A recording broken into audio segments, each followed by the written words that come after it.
Welcome back to the Iron Giant. And maybe a little bit of laser blast again.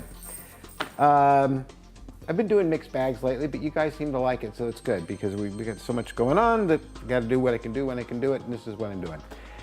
What I've been figuring out, if you look over there, you can see I got one of the foam legs on here. It's just stuff. This is the dollar store stuff. And as you can see here, how this all works. I mean, it's really kind of cool. I love doing this stuff. And this is the bulkheads. Remember, I was working on those? And it looks like a keyhole, and a piece goes behind that, and the other piece goes on the back. But what this allows me to do is get these on and have them stay where they're supposed to stay, and I can move them up and down, and they're pretty much centered. So that's about the right height. Once I established all that, and I knew I was correct, and it wasn't too fat, and it wasn't too thin, I went through all that craziness, remember? Because it looks one way in the pictures, and then you move them a little bit, and it looks fatter, and then it looks thinner. But finally, I figured it all out.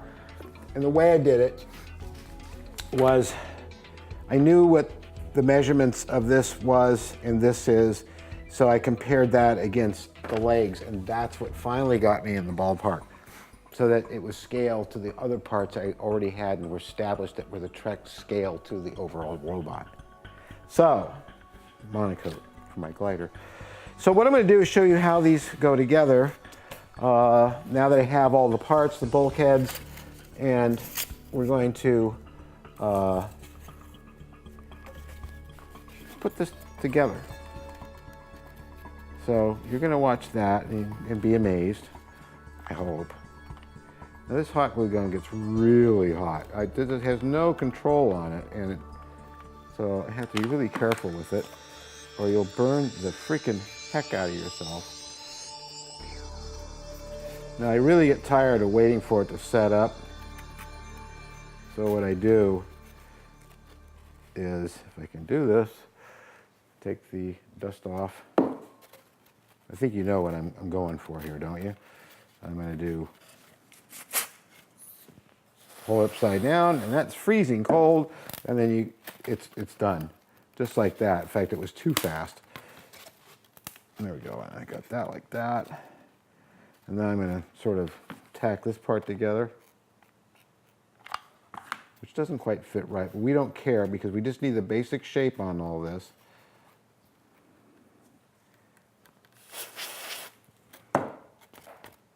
Done. It's like instant. I love it. Then I'm going to take, see, this one is the bottom.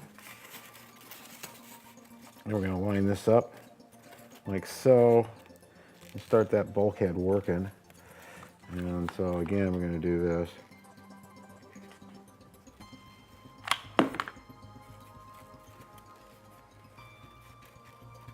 You can see the hot glue gun steaming, literally. It just,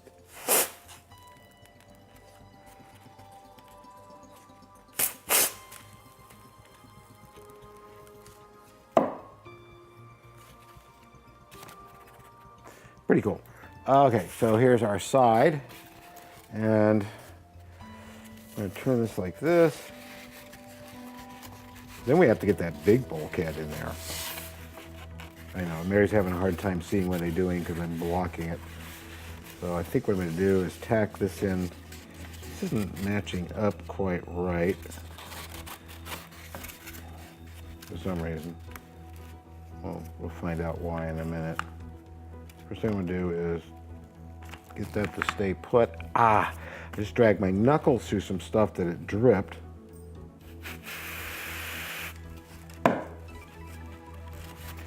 That'll keep it there. I hate working with hot glue, especially when it's not cooperating the way this is. Yeah, it just totally let go.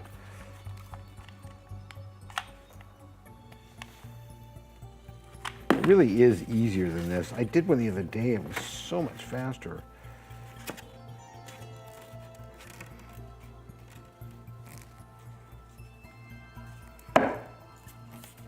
Stay there for a while.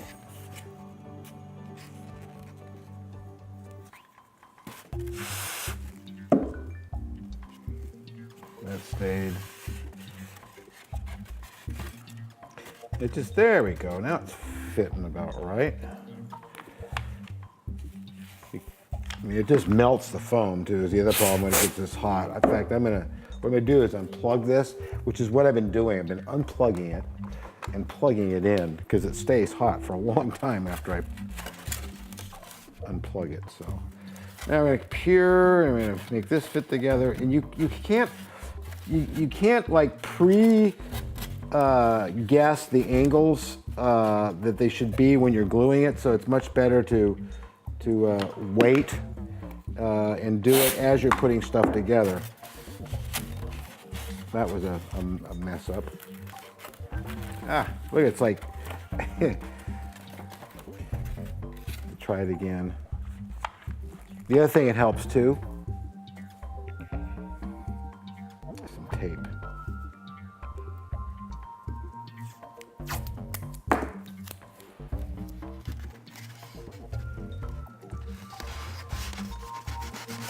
There. That'll help hold it together a little bit better, and then we'll put the glue on it.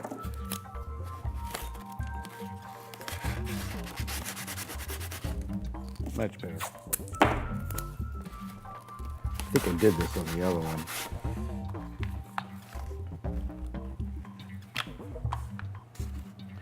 So, you see, because you got to match that up to this, then you can match these together, which I see are misstepped, but again, you'll see in a minute here that it won't really matter much.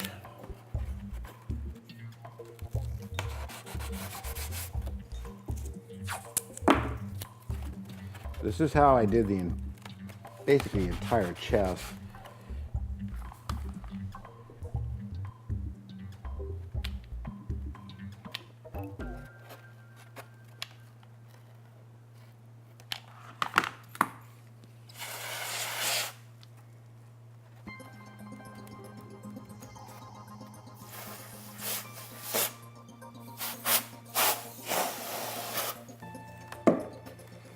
Okay, so you can see it's starting to get the shape we need.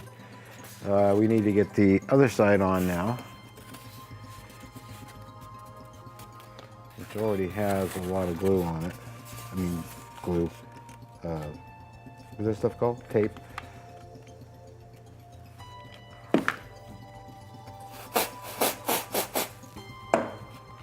That's why it's good to get the cheap dust off from Fry's. Is where Mary got this for me, because you go through it pretty fast, but it really helps set off this hot glue in a big freaking hurry. It's like accelerator for cyanoacrylate, that stuff. CA, super glue, kicks it off in a hurry. More tape. So I'm going to get this whole side done and get this bulkhead in here.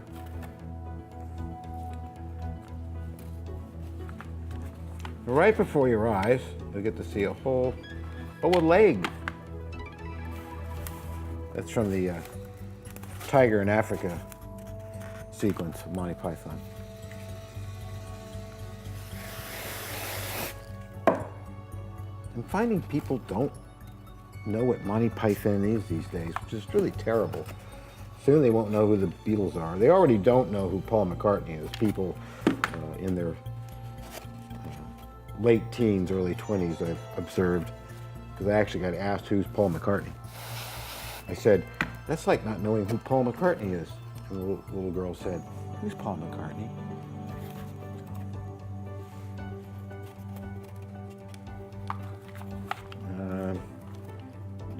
You know, I'll put a piece of tape in. It kind of helps me position it. Now I'm going to do the same thing for the arms, which we'll be doing next week, hopefully. We got a bunch of video projects we have to do next week. One which is for Ralph at Tenna Controls. So basically it's a testimonial for his company, Tenna Controls, because Well, he asked me for one, and he gets it because I tell you, that guy really makes some good stuff, and he's good on customer support.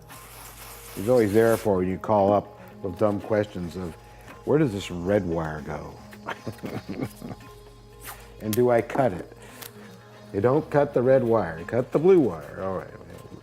Some of you will remember that movie. Oh, yeah, that's really not fitting together as stellar as I'd like it to. But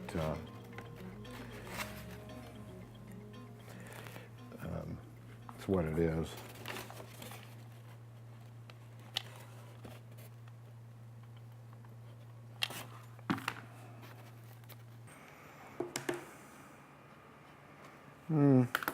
Ow!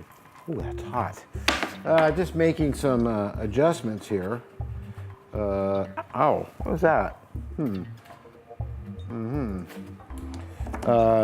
To this up here. So, because eventually there's going to be a ball that fits in there. So here's this bulkhead, which seems to be smaller than the other one. I don't know why, but I think it might have to do just compression. Now I've turned this off, so a while ago, as you can clearly see, it's still producing hot glue, but it's not going to melt the foam and everything so fast this time, so it's going to be better. So we're putting in the main bulkhead now for the top here. It helps speed it up. Whoa!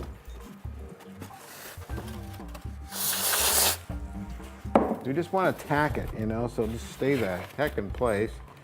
And we've got some discrepancy here. I do believe that's right. One side's flatter than the other. This is a mirror image, so we're going to turn this over because the inside leg is a bit, flatter than the other. So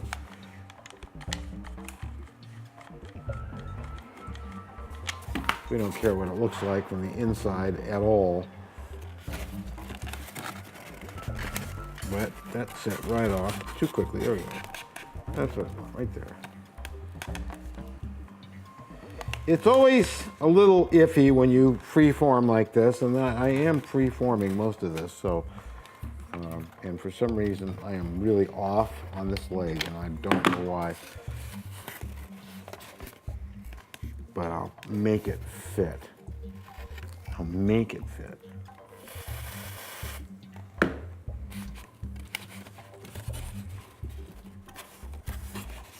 I'll get us in the ballpark. Now it's time to plug this in again because it is getting really slow.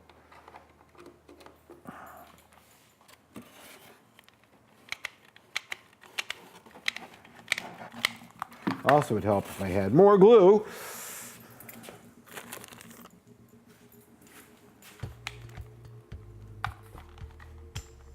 There you go.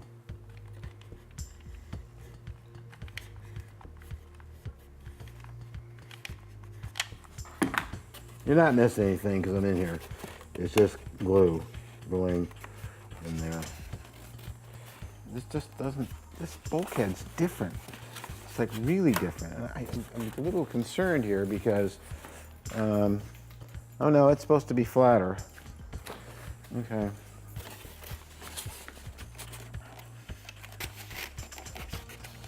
I'll get it.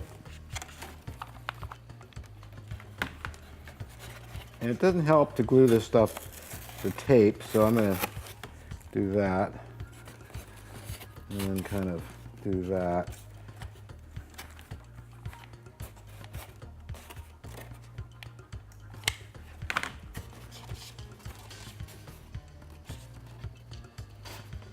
There.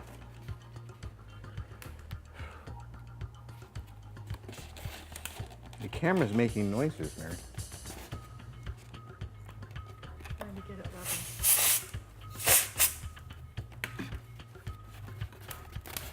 Okay, we have some real bad discrepancies here, and I don't know why. Quite annoying.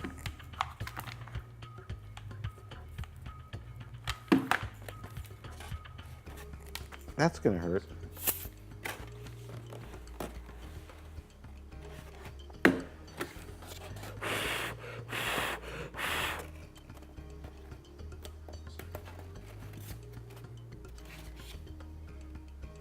kind of curves in. I don't want that curve. This side really doesn't fit. Really a bummer. In the summer. Get it? It's summer. There, I just relieved that stress on that. That helped a lot. There we go. And I'm gonna just let go from the tape because there's tape there instead of glue. Kabinga, binga. This should have been flatter to this. Now we can do that. I did the other one very quickly, and this one isn't going together as quickly, but it's getting there. Now it's making sense, I think.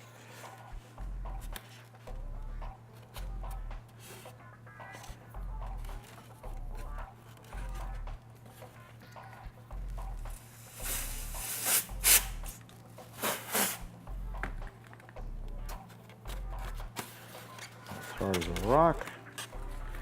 Get this.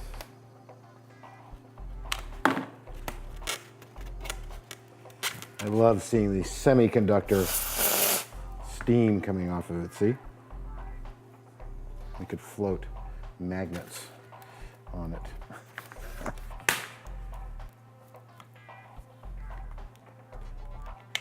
I wondered what that noise was. It kind of like worried me there for a minute.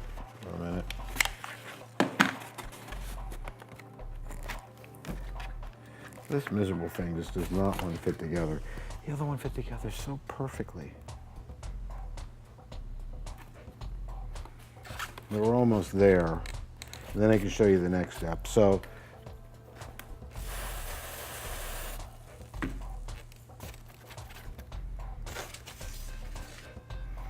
this is sticking out too far. There. So that's basically it, and we're going to check it and make sure it's flatten this a little bit more.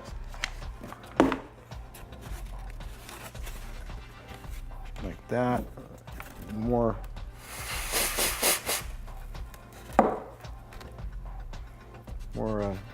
Liquid hydrogen. Check it to see if it fits on here. No, I just love the way these pop on. This one doesn't fit quite as tight, but it's pretty good. So those are about the same. It's a cartoon robot, you know. The holes are bigger, but I have a way of fixing that so it will stay put. So now that I've established that that's okay, I'm going to do something to make those fit a little tighter for adjustment. Put some more glue on it, basically. It's just like right there. It's so much fun.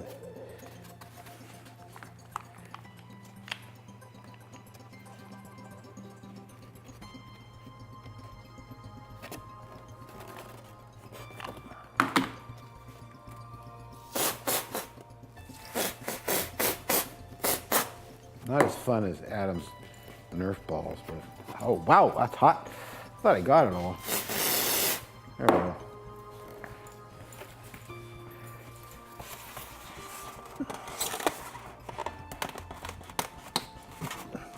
we go. That worked. I think some of it's still liquidy, but too high.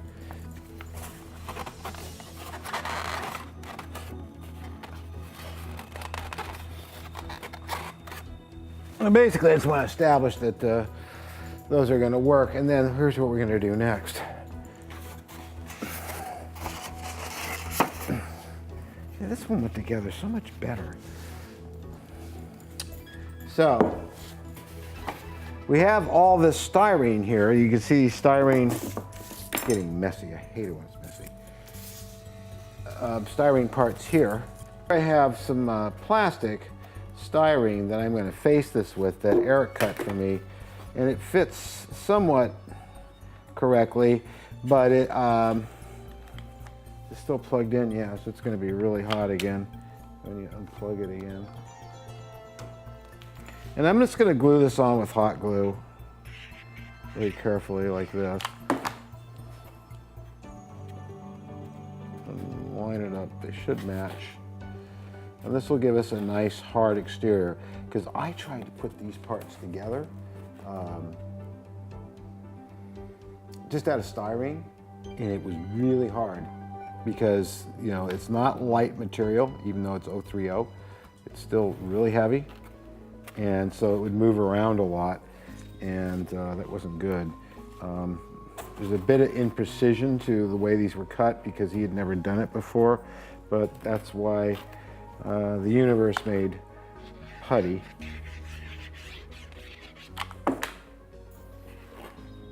Our humans made putty. But this way I'm going to have, because the foam, let's face it, it's not going to work.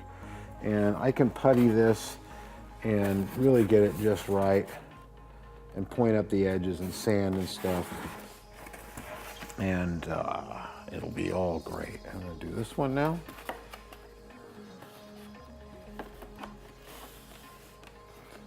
I think I'm just going to do it separate sections. You see already it's getting top heavy. I don't even think this is 030. This might be 2.5. I'm not sure. It's whatever Elliot sent me. What did you send me, Elliot?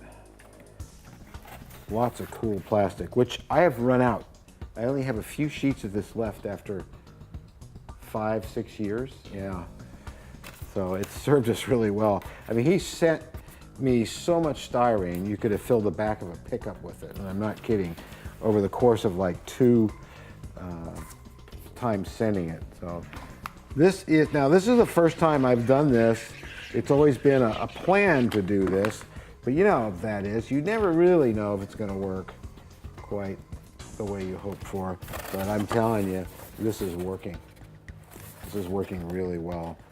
So, and once it's all styrene and glued together and puttied on the edges, it's going to be very strong structurally. So I'm going to do a side now. And the back, I will do it another time. I'm going to just do these.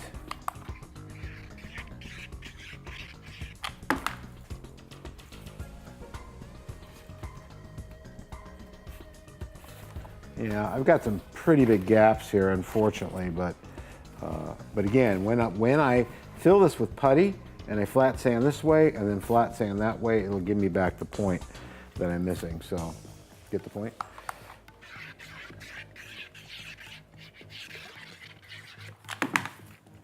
But it is working. It's working really well, so. It's gonna be so cool. And I'll get this one on.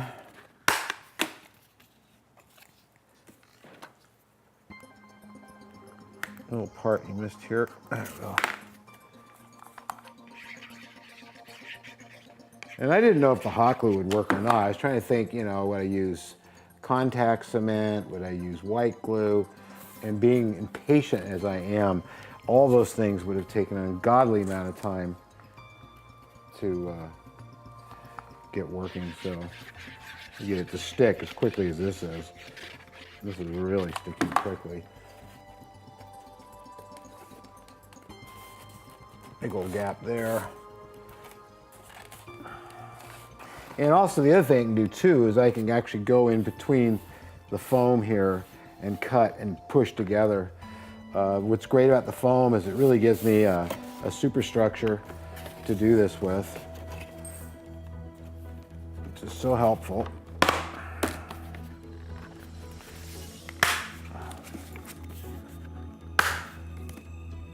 Okay.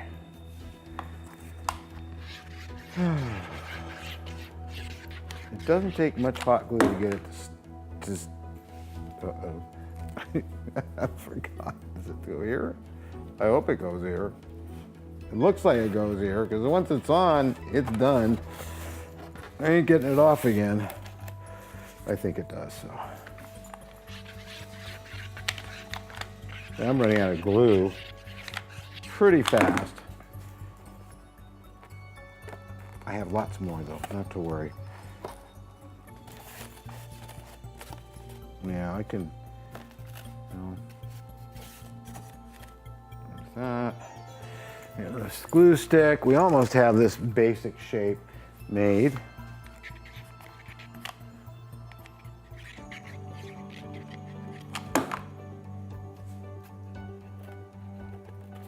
Yeah, we have some discrepancies here, which I will be able to fix very, very quickly by just taking the knife to it. Now this really picked up some weight, because that's what styrene does. But now we got a complete styrene piece here. On the back piece just goes on like that. After we're all done shaping this up, it'll be the last thing I do is to do that.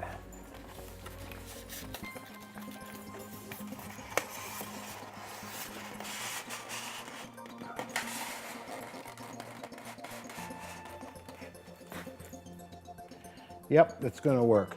And so that's how I'm going to do the legs and the arms on this guy. And I'm really glad to finally see that this is going to work, because, you know, if these were masters and I was going to make a mold, it is hot here today.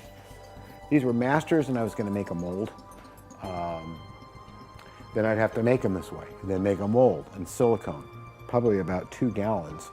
2 gallons for that, another gallon for each arm, probably 5 gallons for this, and these parts. I mean, right there, you're looking at like $1,000 in silicone to mold this, and that doesn't include 1630 to back up the mother mold and fiberglass, and then I've got to pour $150 a gallon epoxy and fiberglass cloth and pull parts out, sand them and shape them and stuff. This is why I've decided not to make this available to any high-end collectors, because it would probably cost me close to $6,000 to $7,000 just the materials to make one. So I'd have to add that twice to the robot to sell one. So that's why I'm not going to do it, not even to 2 or 3 collectors. So we're doing a one-off, and these are going to be the final parts. Once they're all done, this will be a one-off, just for me. But I'm showing you how it was done. So if you want to make one yourself out of styrene and foam, that part's not that expensive in the long run. It just takes the know-how. So hopefully you're picking that up on this. What we're going to do next is go play with some laser blast parts, and we'll come back to this next week.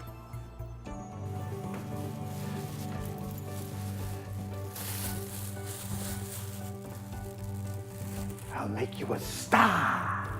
I couldn't resist that, but anyway, we're going to have fun with goo. Honestly, we're going to lay up a laser blast part out of 1630, assuming I have some left. The first thing I'm going to do, though, is I'm going to put down some protective paper here. So we're going to make a handle. Remember, we made the handle mold, and really nice job on this mold too. And we're going to make a handle mold, and we're going to make it out of 1630. And I'm going to get a brush, and in a matter of 20 minutes or so, we'll have a part. And this is how we'll eventually, as soon as I make some corrections to the gun barrel mold, make a gun barrel up too. And it occurred to me that I could probably use the master for the gun barrel. I don't need it. I was just going to throw it away because it doesn't have any purpose now. We have a mold. And I thought, why not use it? So I may do that so we can get going on actually assembling a gun, which I know Felix will enjoy, as well as the rest of you. I normally am prepared and have everything sitting there ready to go, which I don't, so forgive me, but here we go. We're going to get this open. I've found that it is so important to thoroughly close these darn lids, because, I mean, you can kind of tap them shut. You think they're all the way shut, but if they're even remotely not sealed all the way, the stuff dries out inside really fast, especially the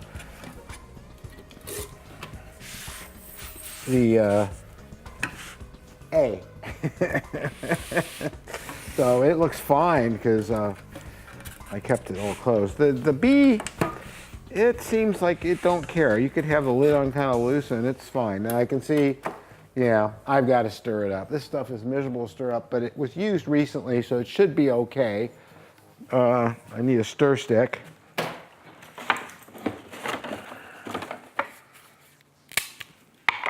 That looks like a good stir stick. Okay. Oh, that's easy. That's easy! Another line from Monty Python. The 3 questions. What's your favorite color? What's your quest? Holy Grail. And what's the capital of Arcadia? I still don't know. I should actually learn that in case that ever happens to me. Now I'm going to use this sand because you don't want to cross the streams.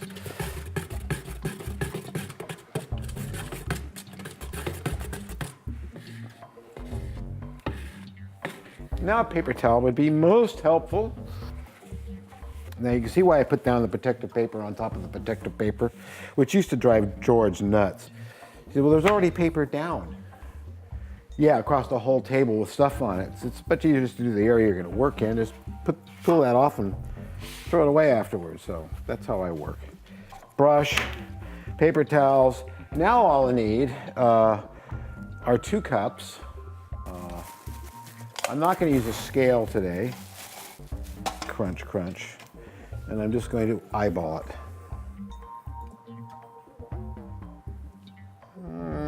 That's about half. And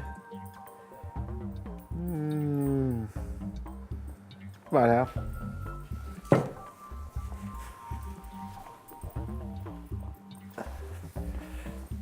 I'm so close. I'm like literally a drip here. Maybe a little more. You see, this saves me having to use the scale because this stuff is so friendly, 50-50, and if you're just off a little bit, and you always have to remember, I'm going to pour this one into that one, so if this one has a little bit more, the stuff that's left behind in the cup makes it exactly half. So here we go. Oh, wait a minute. Whoa, whoa, whoa, whoa, whoa, whoa. I don't like bubbles in my parts, so I'm going to take the mold apart. Now, the reason I use the baby powder is when it's on the surface, it makes a great mold release, and it also causes the resin to, it breaks the surface tension between the resin and the silicone itself, and as a result, no bubbles.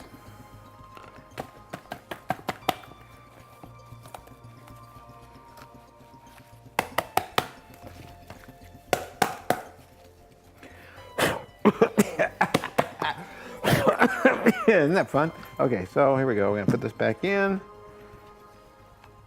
Lots of help for the crayon. Put this another mold on this side.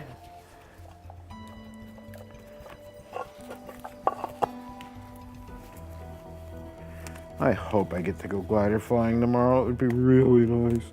Okay, so that's that. I use my expensive translucent powder for makeup artists, and I don't. Where's my brush? Where's my brush? Oh, right there. Okay. And pour this into here. I measured that rather well because I'm right to the top. If I had been any higher up, then of course I would have, when I mix it, it would overflow over the top, which it's still going to kind of try to do. This is more than enough for my first coat. I'm going to save that for the next batch because we're going to do a splash coat, and we're going to do another coat with a bit of fiber in it to give it strength. I'm very excited to see the first part come out of our molds. I think I got enough there to do a whole gun barrel next week, although I may use the, if I do really want to see one come out of the mold.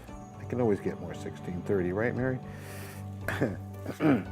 So what I'm going to do here is pour it inside, because even though this is thicker than normal 2-part polyurethane casting resin, it really gets in everywhere you put it. So this practically fills it up, which is amazing, because you would think that little amount would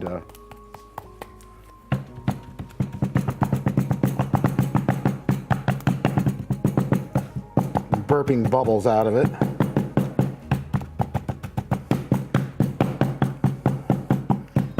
Because we want the, I think that did a good job. I'm going to just kind of hold this together. I should have had a strap on it. And brush it up like this. And in about 15 minutes or less, this is going to start getting really thick. And we'll come back and show that when it gets thick, so you can see how this is all done. And then we'll do the bracer coat. Okay, so if you look down inside the mold, come right this way, I'll show you inside the mold. You can see it's, see that? Yeah, it thickens up. And it's been about, I don't even think it's been 10 minutes because it's warm out here. But it'll stay put now, and that's a nice gel coat. And we're gonna put some fiberglass cloth on it. You see, it's like almost done. I love 1630. I mean, really all it is all it really is polyurethane casting resin with a thickener in it. And if they've slowed down the working time. So, you know, normally when you cast resin parts into a garage kit mold, it'll go off, oh God, within 2 minutes or less. It really goes off fast. It's very thin and you can't brush it. So this stuff is great because you can brush it. The only problem is, because it's got a thickener in it, it isn't very strong. It can be quite brittle and snap. So, no problem. What we're gonna do, you can really see, just in the time I've been talking to you, how quickly this stuff has gone off. So I don't want to mess with it anymore because I want the walls to be fairly clean. So I'm going to get, I should change gloves real fast. And we're going to very quickly put some fiberglass mat, not your friend Matt, but mat, which is just a bunch of glass fibers, not, what do they call it? When, well, fiberglass, there's fiberglass cloth and there's fiberglass mat. The mat, here, this is the mat. This is the cloth, which is a weave. That's the word I was looking for, weave. It's not a weave, it's just a random smashing of fiberglass fibers. It's just glass. So, but what's great about it is, besides the mess that it makes, which I'm about to do, you can shred off bits of it like so, and while it's still sticky, force that in there, like so. It'll stick to the stuff that's going off. And you want to get it in there before it loses its stick. Just force it in like that. This will make the brittle material supported well with a glass structure. And now it will be strong and it won't crack and shatter on you. So we do this, which I'm almost done with. I don't need to do down inside the handle. I couldn't get in there anyway, it's solid. And because it's solid, it will be very strong, so we don't need any support there. So that should just about do it. And now, without further ado, that's why I like doing little parts. They don't make such a huge mess, do they, Matt? This sounds compromised. You know, I don't know how that's in there, but it is. And we got a crack in that one. A crack in the earth.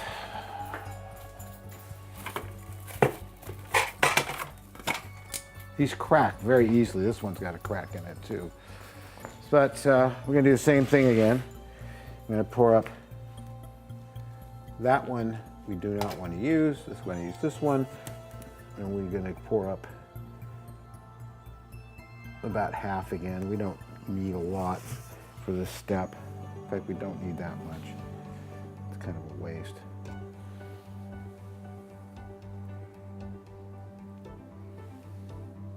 Always pay attention to when you're pouring the material back that you don't, in your haste, pour it back into the bead. It would have a bad effect on it. Okay.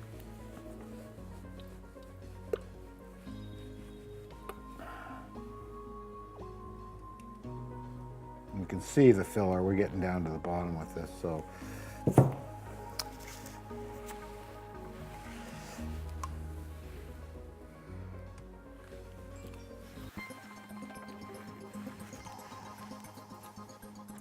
Do just enough to wet this material here, because oh, and so I will need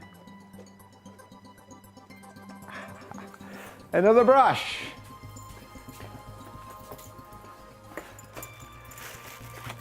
I sound like Ken Shabby, although I would imagine many of you don't know who Ken Shabby is.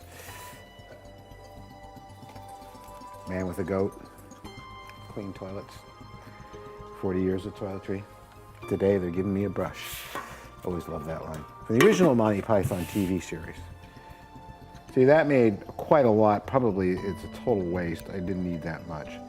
But there it is. It'll be a hefty, hardy part. And since it's a handle, what the hell. So, I'm gonna pour that in there, brush it up on the cloth, pour some more in there, brush it up on the cloth. We will have one heck of a handle I'll be able to pull out here in about 20 minutes or so. What's the other thing too with casting resins like this? They are instant gratification. You know, you get to see your handiwork like right now, not tomorrow. And this is epoxy resin, then we'd be waiting till tomorrow to pull it out. And I do really like West Systems epoxy, but beyond it costing a lot of money, a lot more money than this stuff, it does produce bubbles if you're not careful, and you do have to wait till the next day. And there's a lot of filling and sanding need to be done to the parts, but structurally the material is so strong. If you know what you're doing, you can really get some really good parts without bubbles. I just noticed a thin area here, which I'm going to take care of.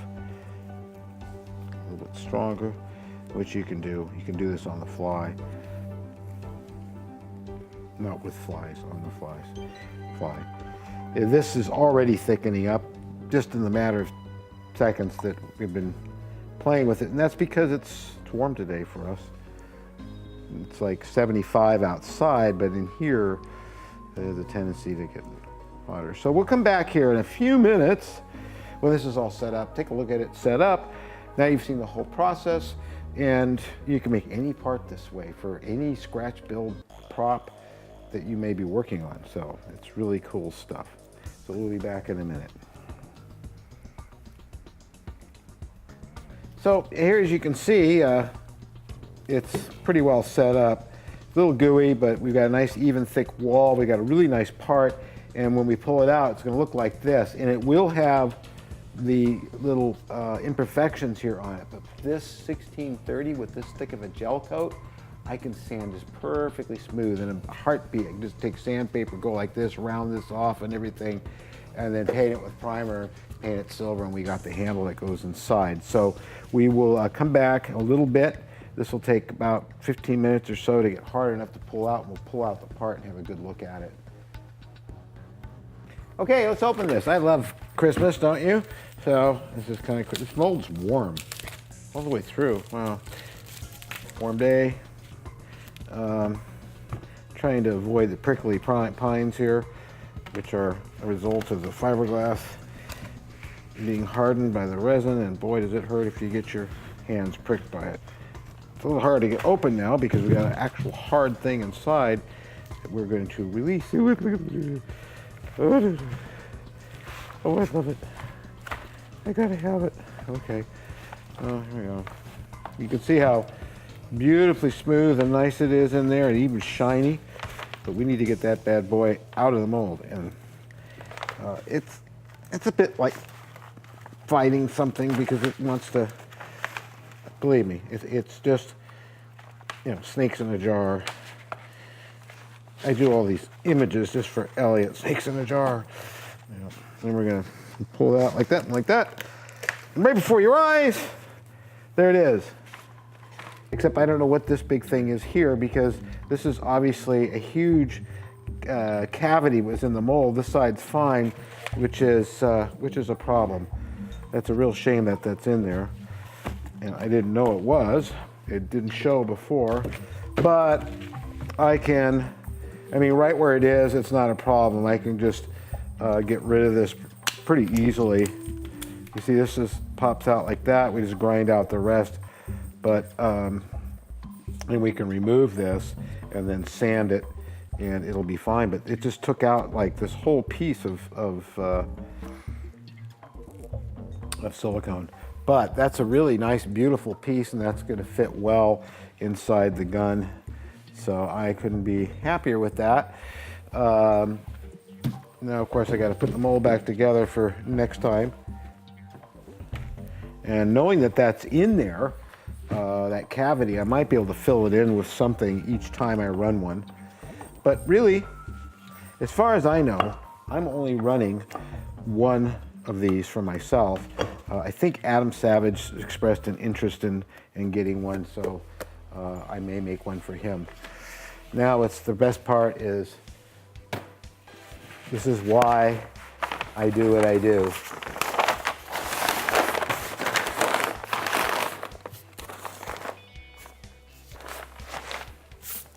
All clean, ready for the next part, and which will be the gun barrel.